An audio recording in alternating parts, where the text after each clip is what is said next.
it's by the assassins, but straying from them may cause anyone, even the most experienced tracker, to become lost. Wandering into the wrong territory unannounced is something that can get any person killed fast. Several small streams can be found amongst the trees, but only one bigger lake is present in the outskirts of the wolf-pack territory, making it off-limits to any human outsider that walks the forest. Wildlife is abundant, as well as other sources of food. Mostly wild boar, rabbit, and deer can be found easily for hunting purposes.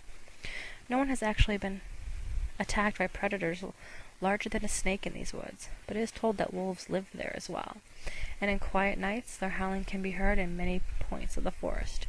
Adjacent to the forest, and at a distance sometimes considered uncomfortable, are the two remaining cities of Valcrest. No more than a day on foot can get a traveler from one city to the other, and from any one of them to the depths of the forest. The plains in the west. This territory now is far less inhabited than it once was. However, where the ruins of Valcrest now lie, the healers once made their home. It has been 3 years since the army of Black Pond chased the White Shadows away from their home, and only now they are starting to come back. The still, fertile soil, once used to grow healing herbs, flowers, and spices, are now void. 1 or 2 food crops are currently planted there, mainly for the purpose of keeping the few healers that have returned fed. The healers once received supplies from the 2 cities. However, after fleeing to the desert, the healers have cut their ties with all factions involved in the war, and accept the same amount of aid as they provide. None. They help those who reach their camp, and advise anyone who is in need of help controlling their enlightened ability. But now, the once open territory of the White Shadows is only available to a chosen few, and members of the Crimson Shadows have been placed at their gates to make sure of it. A long, long time ago in this territory, the great city of Valcrest once stood proud and tall.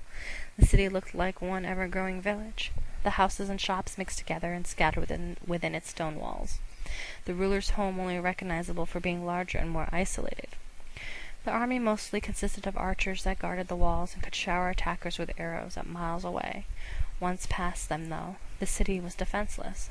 Most people who lived on the inside of the city walls were scholars, medics, and teachers, peaceful and educated people. Outside the walls, smaller villages formed as ramifications for the larger city area.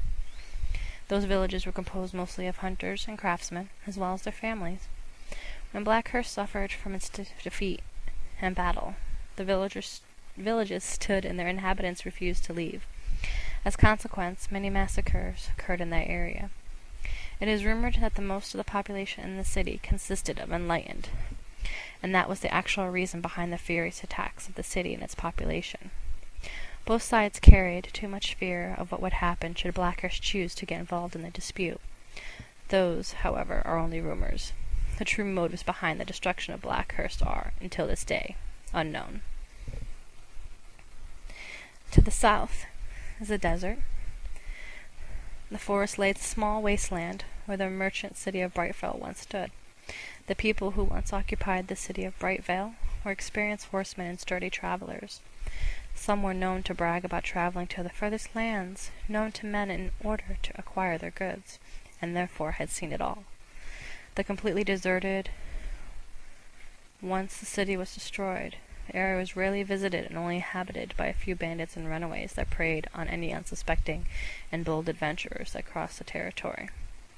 Most people saw no point on going through these parts unless the person was leaving Valcrest forever or in need of hiding. However, a few years following the abandonment of Brightvale, the mercenary group, known as the Crimson Shadows, claimed the territory of Brightvale as rightfully theirs. From then on, they made sure no travelers were harmed unless they posed a threat to the clan. Many times they escorted travelers through the desert and to the mountains for a small fee, of course. The mercenary group consists of descendants of the people of Brightvale and Effort.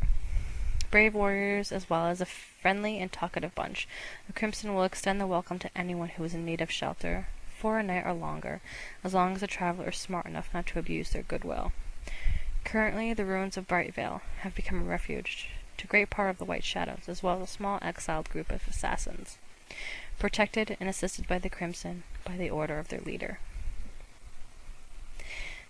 The mountains, further south. Beyond the desert, snow-capped mountains determine the limits of the land. Protected by the stone walls of the mountains, the brave men and women of effort once lived. The people that once lived there were known as proud warriors and horsemen. They were also known for their mining skills and the fabricating of first explosives seen in Valcrest. They were not the most educated people in the land, but were honorable and proud men and women.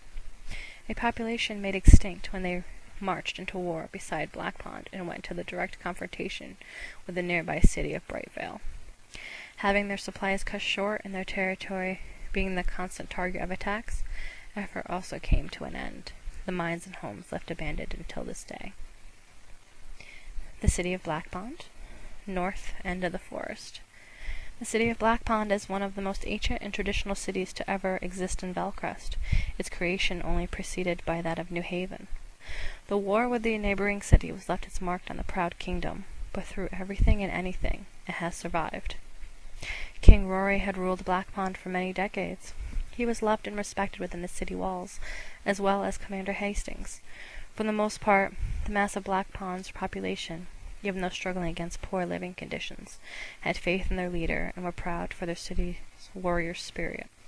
The city had its problems, it was clear, but what they lacked in wealth or beauty, they made up for in spirit. A city filled with warriors and survivors, admired even by its enemies for never allowing itself to break or bend. However, sorrow filled the city when word spread that the events that occurred in the castle, the news of their king being murdered, would by his most trusted officer, along with the news of Hastings' death, spread quickly, first throughout the castle, then across the city streets. Not long after it became known that Rory had a son. Under the new leadership, Black Pond seems to have gradually lost the little order it had left when it came to its living conditions. In the short period of those 3 years, it had slipped into complete and total chaos. Crimes rules the street, and no punishments are given to those who rape, murder, steal, and vandalize as they please. It's every man for himself, and women and children are safer, in theory, locked on the inside of their house, even though when people of Black Pond leave their homes, there's no guarantee they will be back unscathed. These days, anyone who wanders into the once mighty city of Black Pond can immediately see that something is very wrong with the city. However, those who are wise enough to know their place would never dare say it, and those who aren't are usually never heard of again. The city of New Haven, east end of the forest. New Haven is nowhere near its former glory, but it's slowly getting there. With the announcement that those responsible for the killing of their king, and the news of their new heir to take the throne, great part of the rage and fear that once roamed the city streets has subsided.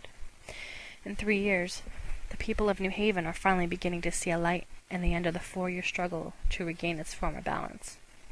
However, New Haven is far from being free of problems. Even with the efforts of the city guards and knights combined, the rate of smaller crimes have gone up considerably due to the number of citizens to lose their homes, families, or businesses during the several attacks the city has endured. Small gangs of thieves have begun to form on the less privileged areas of the city, making it now impossible for people to walk the streets unarmed, as they once used to.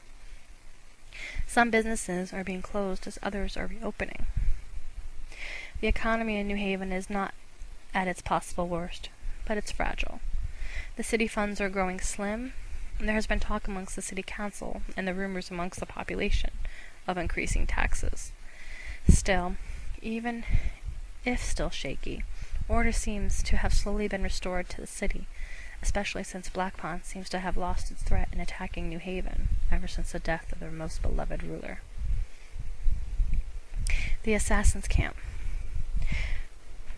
Within the forest, beneath the grounds of the 2 cities deep inside the forest, lies a clan of assassins. They name themselves the Wolf Pack, or simply the Pack, and they have prospered for years, eliminating targets on both sides of the feud. The camp consists of one huge clearing surrounded by woods and several hidden paths that lead across them.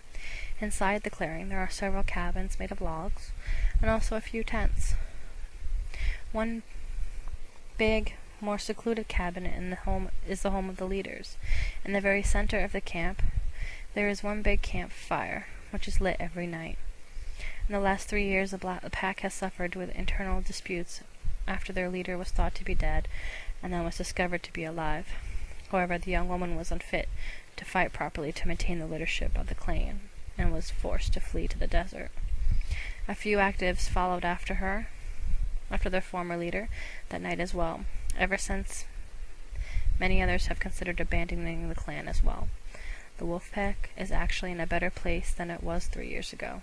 However, their place in the world is uncertain, and the tense relations between the clan and its former members, as well as the Crimson Shadows, has made living a little bit more difficult, to say the least.